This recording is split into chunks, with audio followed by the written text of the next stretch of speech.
Hello once again, people, and welcome to yet another episode of the Second Shamblers Extravaganza Project, whatever you may call it.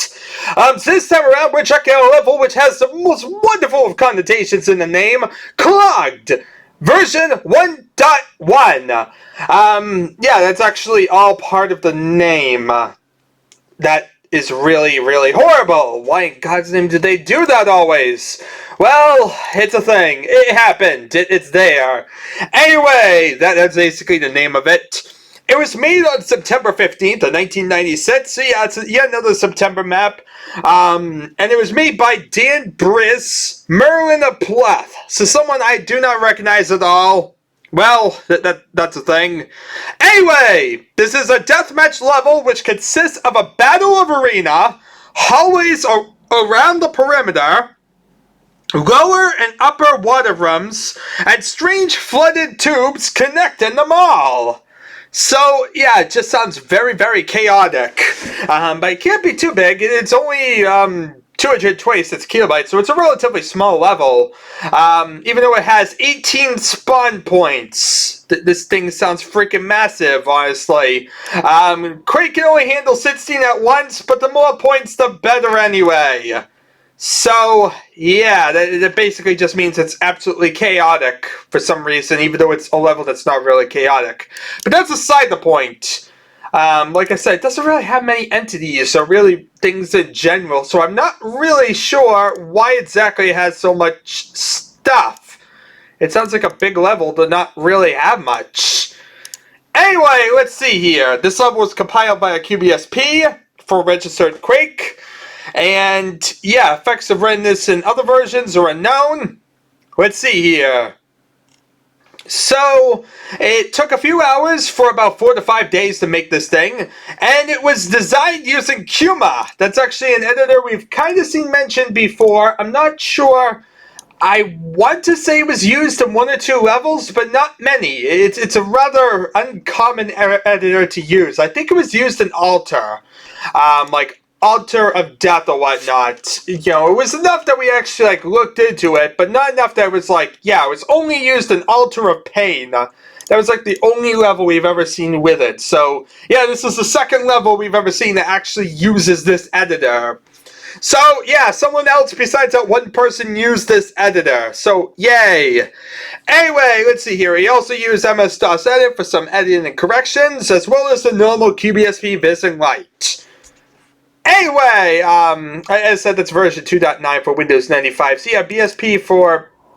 I assume that's BSP for Windows 95. But that's aside the point. Anyway, you can really do whatever you really want with it, blah, blah, blah. Lots of legality stuff, which I don't really care about. The possibility exists for another version of this level to appear sometime in the future.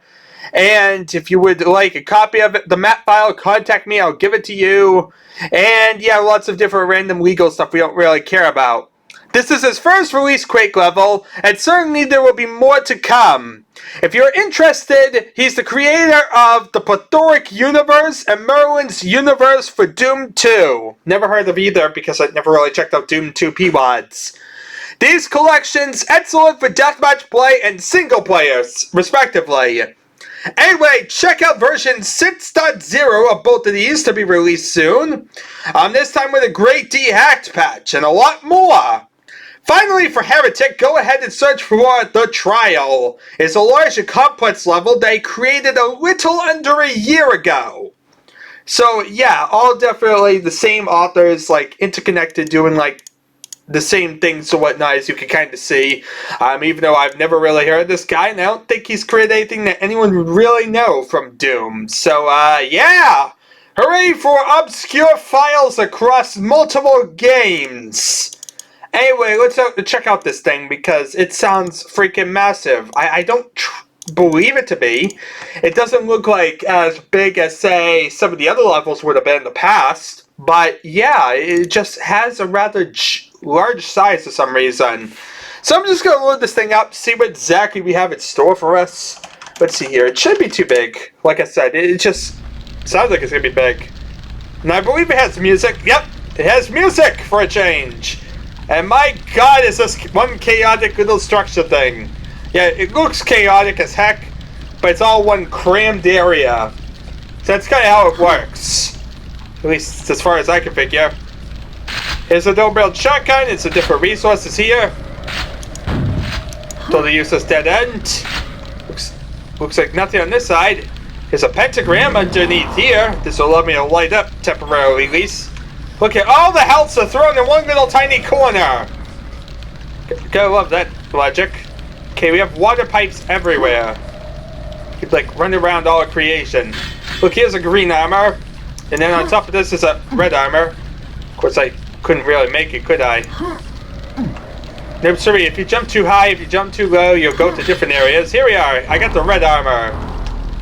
If I jump over... Right. Of course, there might be easier ways to navigate between all this stuff. Like, what's this one lead to? This one leads to... mysterious another area. Specifically an area filled with lava and death. I already hate this area. Yellow armor and some different resources. But yeah, this just seems like a giant ring around the other room. If you can kind of notice. So here we are. Super nail gun, where's this one lead? Does this one lead back to the main room? Yeah, see, all four of these are basically on four sides. It just surrounds the area like a ring. So yeah, you can just run around here. You're going to gather different stuff. And we're just going to wander around in the ring. As I said, really not that fancy. But we do get a bunch of resources, and well, we get much more an idea what exactly we're in store for here. Anyway, that's that. Let's see, where was the way I jumped? Yep, that's the way I jumped in. So that's all this is. Very simple, very straightforward. You can come up here, you can jump off this side, and you can get to the super nail gun. So let's see, you can follow now these platforms around. It seems like these lead to different areas. Up here you get some rockets. Opposite side, up here you get a thunderbolt. So you see there's really nothing fancy up here. You just need to place a platforming to get to these resources. But as you see, very small area, nothing really that fancy. Anyway, now we have a teleporter and we have that. That's really all we have really remaining. Plus we still need to find the rocket launcher and the nail gun. Not sure if the nail gun exists. But let's drop down. Oh god! Here we are. The rocket launcher is between the two waters. Of course, now I'm stuck down here. Not sure how to get back. Maybe this teleporter will lead back. I don't trust it. Before I go through it, let's grab the 100 health found at the bottom of this pool. Now it looks like a good time to go back and see that we return here. So yeah, that's the level. Very simple, very straightforward. You know, just a little chaotic connected area. I'm not sure how there can be 16 spawn locations here. It's a very crammed level. Like, yeah, this is a very small level, people. So I'm not really sure how that's going to work out. But it's a thing. It's a concept. Anyway, this is a level. Very chaotic deathmatch level. Thank you all for watching as usual. It's been an adventure. And I guess I'll see you all next time. Hopefully in the single player level.